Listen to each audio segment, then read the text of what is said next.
Welcome to Beyond the Funeral Service, Compassionate Conversations. I'm Bill Rosado, and this is my lovely wife and co-host, Vonda. In Southern Illinois, we are honored to serve our communities from our 3 family-owned funeral homes. We understand that during times of loss, you need a caring hand to help you navigate the difficult decisions ahead. That's why we created this podcast, to offer you a trusted space for clear information, compassionate guidance, and comfort.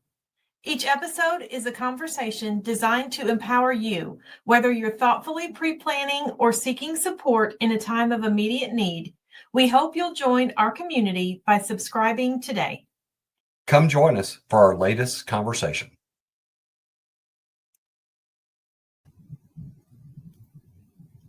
Welcome, everyone. Good morning, good afternoon, good evening, depending on what time of day that you're viewing our podcast.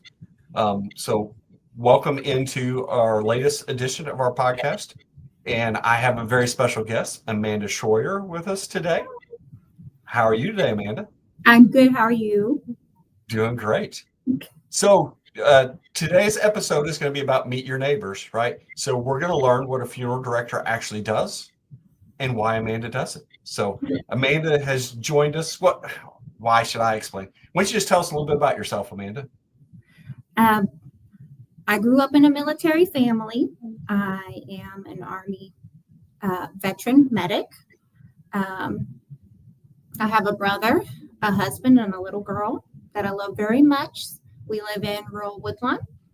I started funeral service actually while I was in the service, and that's what drew me to it. And I really just enjoy taking care of people. Awesome. And how long have you worked at Maxwell-Rosado Funeral Home? I have been here since, I think, August or July. Time flies, doesn't it? It does. And we're so glad to have Amanda on the team. Her military background is something very dear to our heart. We very much have a true passion for veterans, but also we really enjoy Amanda's passion for the community and being able to help serve the community. So, right, first question, right? So let's kind of go back to the beginning, and you kind of hit on it a little bit, but what actually made you decide you wanted to become a funeral director? So I was in the Army. I was a medic in the Army, and my squad leader, who I was very, very close to, died. And her family asked me to give the eulogy at her funeral. And I did so. And after that, I kept having soldiers who would pass, and their families would come to me and ask me to help with the funeral. And I realized pretty quickly that this was what I was supposed to be doing. And that's what I decided to do when I finally left the service. Wow. So that's a huge moment in your life, kind of started and sparked the idea, and then it kind of built on there. That's awesome. So what's one thing you absolutely love about your job that you didn't anticipate right when you first started? Talking to people, all types of people. So people from all types of backgrounds and cultures and walks of life. I really enjoy the elderly, especially, and the poor. I really enjoy taking care of people who are less fortunate than me. And that's so true. Just in the rural community that we live, having people that really just need help, right? And giving you the ability to be able to help them, I know probably makes a big difference in your life. It does. I don't think you should have to be rich to die. I mean, we have to take care of everybody. That's very important. All right. So what's maybe one big misconception people have about being a funeral director, and then what's the true reality to it?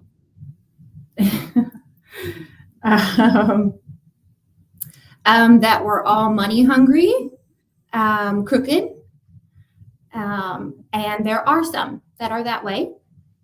They give all of us a bad name, but the people who are in this for the right reasons are not those funeral directors. The ones who are in it for taking care of families and making sure that they have what they need and that people are financially able to bury their loved ones and actually give them a dignified service of some sort so they can properly grieve them.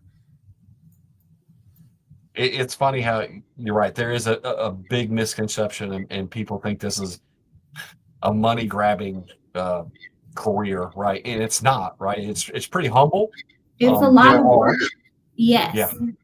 yeah, A lot of late nights, and I'm on call a lot.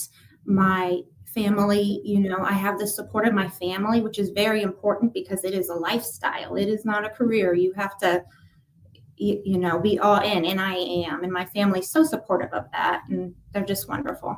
I'm so thankful. That's awesome, right? To have the support of your family so that you can do something that you love. It is a big ask, right, to be a funeral director. Yes. All right. So outside the funeral home, what are you passionate about in our community?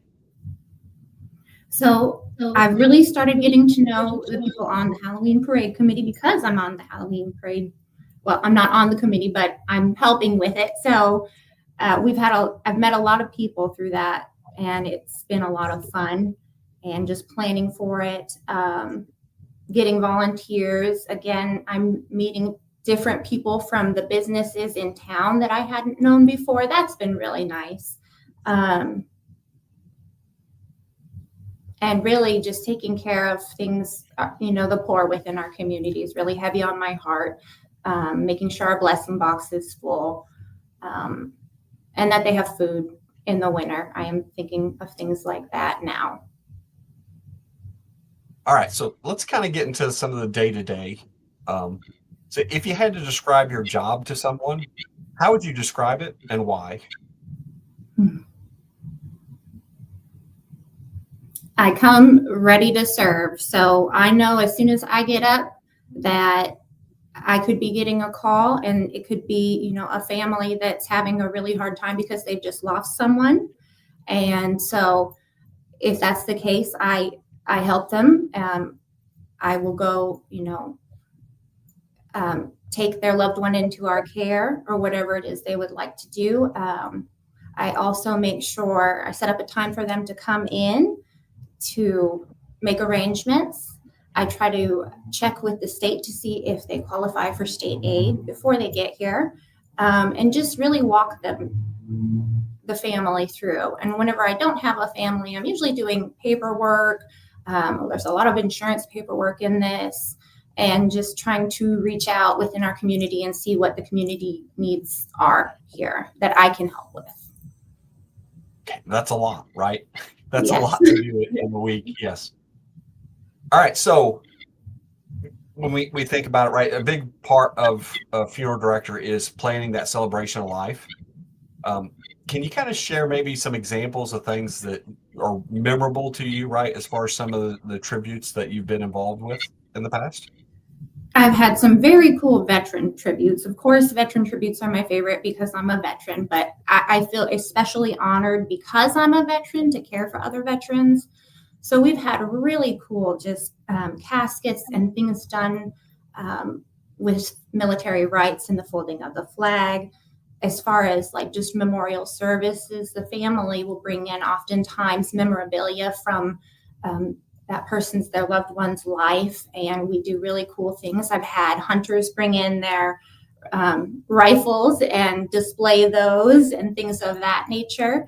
Really cool things with golf clubs, cowboy boots, lassos. We can be really creative and really do honor to that person's life with a service or something within the service. We will find a way to honor them. That's some really creative stuff, and that does mean a lot to the family. It really helps them as far as that grieving process, to be able to do something that's special, right? That's just not cookie cutter. Yes. I found that families really like that. So we really make it a point to tailor. I try to make it a point to do what I can for the family. If they ask me to do it and it's within my ability, I try to do that and honor them. All right. So you talked about some of the things, right? The long hours, just the logistics of the things you have to do during the day, during the week. But what is maybe one of the biggest non-obvious skill that if you're talking to somebody today and they say, I want to be a funeral director, and you would say, hey, this is the most important thing that you probably didn't realize that a skill that you need? You need to be good with people. I think that's the most important thing, actually. You need to be able to deal with people when they are having the worst day, day.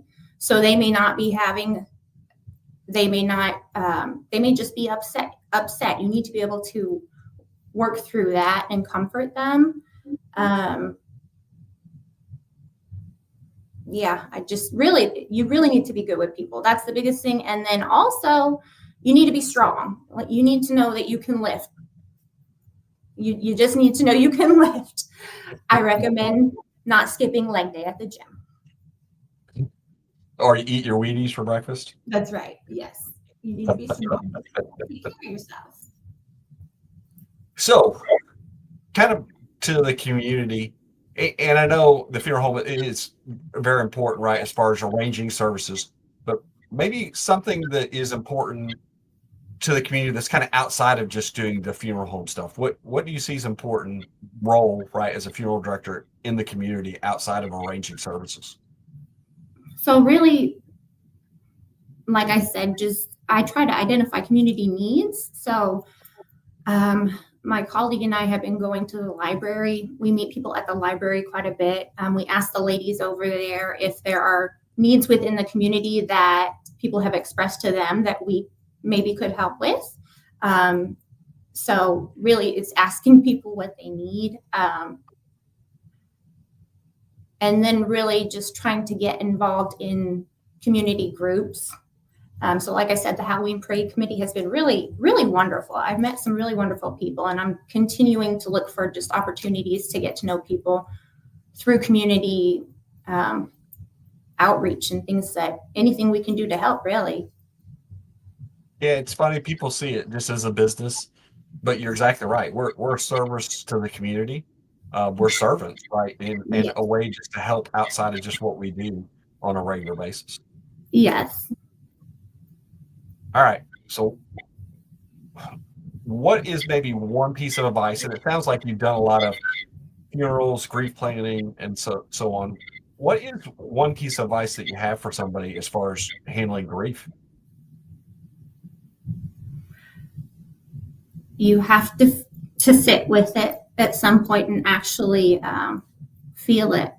I see people that don't do that, and they'll distract themselves, and then it'll hit them at a time in their life where it takes them down, and it'll be a smell or a song or something that reminds them of their loved one who passed, and then they grieve all at once. So I recommend taking the time, and we grieve alone and we also grieve together. You do have to grieve alone on your own, but it's okay to talk to other people, especially other people who have also lost a loved one and are going through the same thing, and just lean on each other. I think that's important.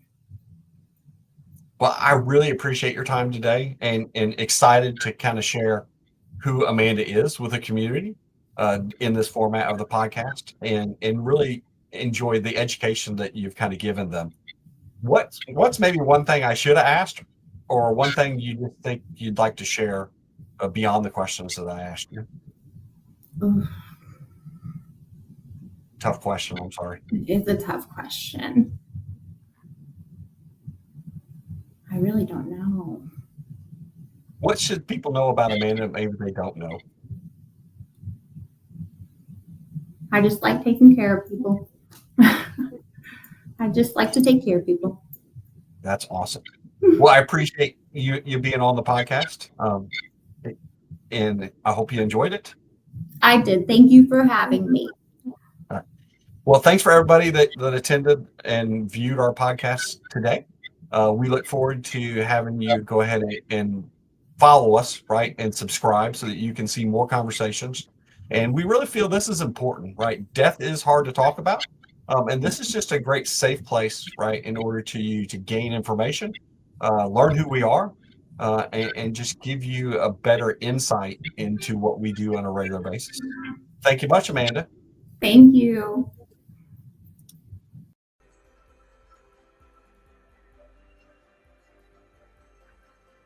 Thank you for joining us on Beyond the Funeral Service, Compassionate Conversations.